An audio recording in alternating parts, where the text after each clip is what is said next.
2 গজ কাপড় দিয়ে কিভাবে আপনি বেল সিস্টেম সালোয়ার কাটিং করবেন আজকের এই ভিডিওতে এই বিষয়টি দেখাবো। তো এখানে 4 পাট কাপড় আমি ভাঁজ করে নিয়েছি 2 হাত বহরের কাপড়। সবার প্রথমে এখানে বেলের জন্য আমি 6 ইঞ্চি বাদ দিয়ে প্রথম অবস্থায় আমি এখানে লম্বার মাপটি বের করে নিব। নেওয়ার পর এখানে সেলাই ভাঙার জন্য হচ্ছে এখানে 1 ইঞ্চি বা 1.5 ইঞ্চি নিয়ে এখানে হাইটা বের করে নিব আমি 15 ইঞ্চি। তো নেওয়ার পর এখান থেকে আমি আমার মেজারমেন্ট মতো হচ্ছে এগুলো মার্ক করে নিয়ে নিব। তো এগুলো হচ্ছে প্রথম অবস্থায় এইভাবে স্টেপ বাই স্টেপ মার্ক করে নিব। মার্ক করার পর নিচের ঘেরটা আমার মেজারমেন্ট মতো নিয়ে নিব, আপনি আপনারটা নিয়ে নেবেন। এরপর যেহেতু এখানে 2 হাত বহরের কাপড় 17 ইঞ্চির মতো রয়েছে, এখানে 2 ইঞ্চি মাইনাস করে হাই শেপ দিয়ে নিব। তো এখানে হচ্ছে আমি সম্পূর্ণটাই রাখতেছি, এখানে হচ্ছে হালকা পাতলা একটু ফিডিং রাখবো আমি। এরপর এখান থেকে যে কাজটি করবো এখান থেকে হচ্ছে কাটিং মার্জিনের জন্য বা সেলাই মার্জিনের জন্য 1/2 ইঞ্চি কাপড় ব্যালেন্স নিয়ে এখানে হাই শেপটা দিয়ে নিব। দেওয়ার পর এই পার্টটুকু প্রথম অবস্থায় আমরা কাটিং করে নিয়ে নিব। তো যারা আমার পেজে এখনও নতুন রয়েছেন অবশ্যই এই ধরনের ভিডিও পেতে অবশ্যই পেজটি ফলো করে রাখবেন।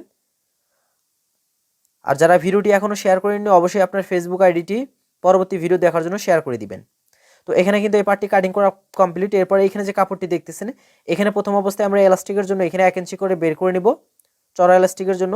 এরপর আপনার কোমর যতটুকু থাকবে এখানে হচ্ছে 2 হাত বহরের কাপড় দিয়ে আপনি সর্বোচ্চ হচ্ছে 44 ইঞ্চি কোমরের পর্যন্ত রাখতে পারবেন। সেক্ষেত্রে আপনারা এখান থেকে আপনার কোমরটি এখানে বের করে নিয়ে নেবেন।